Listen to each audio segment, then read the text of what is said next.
I've waited years. Some gaming fans just feel pain year after year, forever waiting for that sequel or follow-up game. So today we're talking about 10 fans who've waited the longest for a sequel. Now just keep in mind, we wanted to highlight games that can realistically get a sequel. Obviously, I want a sequel to Freedom Fighters and Maximum Carnage for Super Nintendo, but it's not gonna happen. We're trying to stick to the real world as much as possible here, so let's get started off with number 10 and talk about Portal. Yes, we're gonna bring up Valve quite a bit in this video, and that's because they made incredible video game properties, and they're just letting them die on the vine. Portal 2 released in 2011, and since then, we really haven't seen anything except for just little cameo appearances like the VR thing with the co-op robots. But other than that, Portal has been completely dead, and that's a shame because the community out there is absolutely killing it. If you're a Portal fan and you're looking for more Portal, you can get it. Most recently, just a few months ago, Portal Reloaded really took the Portal engine and just the Portal concepts and really spun it on its head and made for a really cool experience. And they basically showed Valve how it can be done. The Portal community at this point is making Valve's job very difficult if they do turn around and make a new Portal game, because they got a lot to live up to. But Portal is that type of game where you get a taste of it and you finish all the puzzles and then you just want more. So that's why people are so incredibly hungry. They were hooked on the flow of Portal, the aha, the thrill of solving all these puzzles, right? And they haven't gotten to anything since, and it's rough out there. So Valve, if you're listening, you're definitely not listening, please make more Portal. Next, over at number 9, let's talk Bully. This is the sort of open world private school simulator that was created by Rockstar, and it released in 2006. And it was just an incredible Rockstar Games game. It was totally different from anything else they'd ever made. It was in between some of their bigger projects like Grand Theft Auto, and it was a complete gem. You progressed through a story, you customized your character, you went to classes, you got in fights, you did pranks, you left the school and explored the nearby town, and generally it was just a compelling experience. It looked pretty good for the time, the music was really memorable, and not only has Rockstar not made anything like this since, we really haven't seen anything in this type of genre since. There are plenty of other games where you go to school and you manage your classes, but none in this kind of fun, punky, open world action style. And of course, every single year rumors pop up that they're making a new Bully or they're remaking the original Bully, and people get really excited, but still, we haven't seen anything legit, and there's a good chance that we're gonna keep waiting. Rockstar Games for like a 10-year period was just making some really weird, interesting, and out there products, and Bully is the height of that, the absolute pinnacle of that, and we're still holding out hope for a sequel.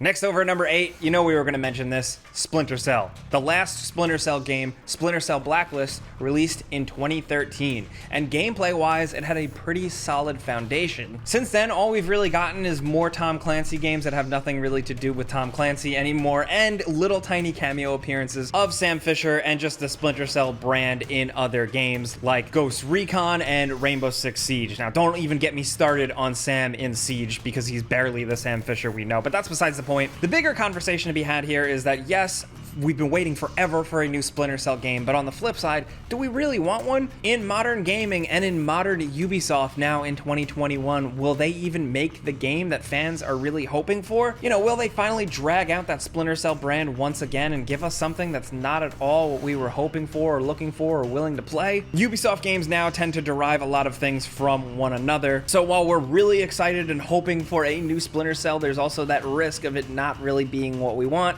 and just a shadow of its former self. Still, we can't help but look at the bright side and hope that one day we'll just get a good old return to form with Sam Fisher, little light bulbs that you can shoot out, night vision goggles, all that stuff.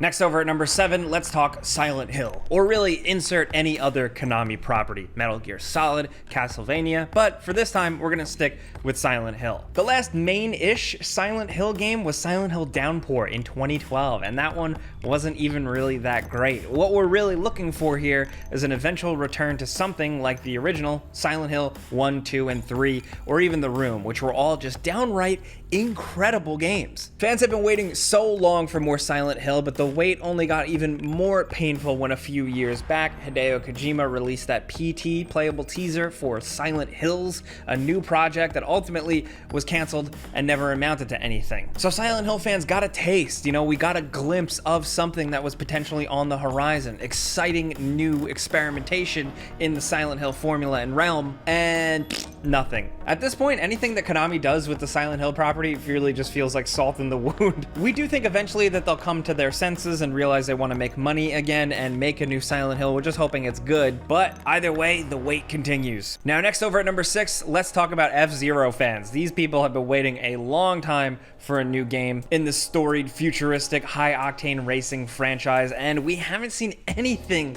since FZero Climax on Game Boy Advance in 2004 in Japan. The original FZero was 1990, and then from 1990 to 2004, we saw a handful of really cool FZero games that, you know, a few of them really stood out in different ways. But to be honest, just this type of game from FZero to Wipeout and everything in between in that wide genre, we just really don't get enough of them, and the market is begging for something like a new FZero. Not even just the fans that are anticipating it, but in general, we could use something like that. Maybe Nintendo just doesn't realize what they have on their hands, but, you know, with them kind of bringing Metroid back from the dead after ignoring it for so many years, we're hoping that FZero can eventually get the same treatment.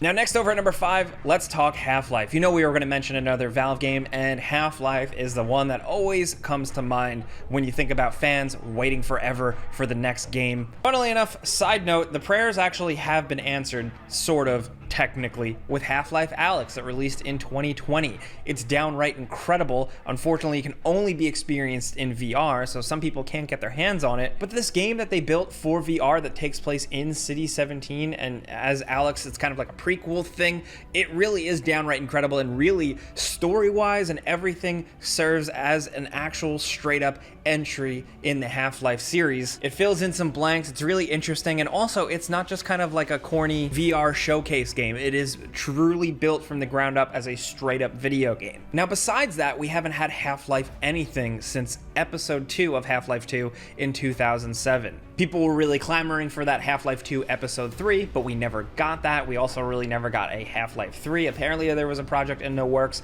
There's been lots of leaks over the years, but nothing official from Valve. The wait continues to see where Gordon Freeman's journey really goes, but at least we got Alyx. And with Alyx, it was received really well. People really enjoyed it. It reviewed really well. And Valve has gone on record multiple times now, really reiterating that they have a renewed interest in making games like this. So fingers crossed they'll make another Half-Life soon.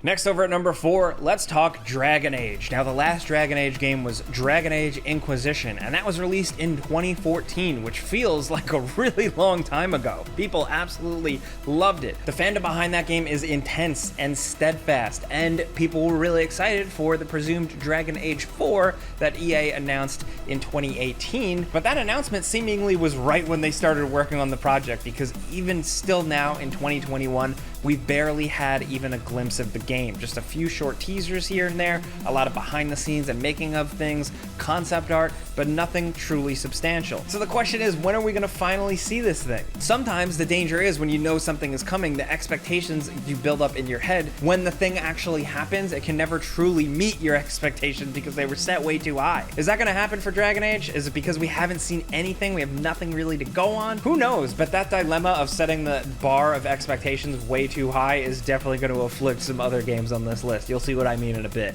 Now, next over at number 3, let's talk Bioshock. This is an interesting one because over the years, 2K, the publisher who owns the rights to Bioshock, have expressed interest about pursuing and making another game. And this is despite the fact that Irrational Games, the creators of System Shock 2 and then the Bioshock games and so on, have actually laid off most of their staff, restructured and rebranded and relaunched as a completely different, new, smaller studio working on a different project. They're now called Ghost Story Games. But Take-Two Interactive owns Bioshock. They want to make a bunch of money, so of course they're going to keep that brand going even without the original creative minds behind it. But the question on everybody's mind so far has really been when and how. The rumor has been that they have internal studios working on a new Bioshock game, but we haven't seen anything for years, and this is after 2014 when Ken Levine and Irrational announced them kind of shutting their doors, and this was as they were wrapping up their expansions for Bioshock Infinite Burial at Sea. So as of right now, for quite some many years, it's felt like Bioshock is in limbo. It's a big franchise, it's really unique and really exciting, and we haven't seen anything.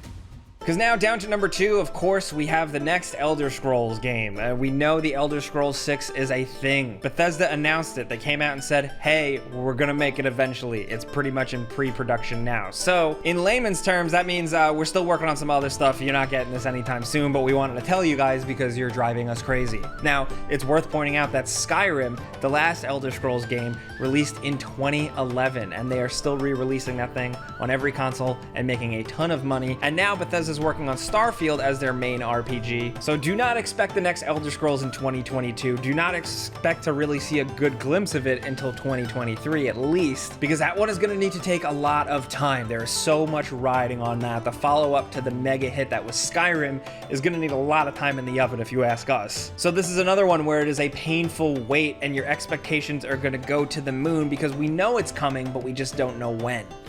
And now, down to number 1, a game in a similar boat, but it isn't officially announced, is Grand Theft Auto 6. You know Rockstar Games is going to follow up and make another Grand Theft Auto game at some point. There's been rumors for years and years, many being debunked, but people are really, truly hoping that we get another Grand Theft Auto soon, because not everybody is still playing Grand Theft Auto Online. Now, Grand Theft Auto Online is an absolute mega hit. It's a giant for the company. It is making tons of money. They're still putting tons of work into it, but people are hoping that they're still also focusing on building up a whole new mainline game. Grand Theft Auto 5 won't die. That's the problem. It released in 2013 and it's still going strong. It's still topping sales charts, and like I said, GTA Online is still bringing in piles of money, so they're probably taking their sweet time. Next up later this year, it is going to get an official new re-release on PS5 and Xbox Series X and S. It's now spanning 3 generations of consoles, which is nuts, but man oh man, more than anything do we want to just see a completely new from the ground up Grand Theft Auto game for modern PCs, PS5, and Xbox Series X and S. I can't even imagine when it's coming, but hopefully it's sometime this century.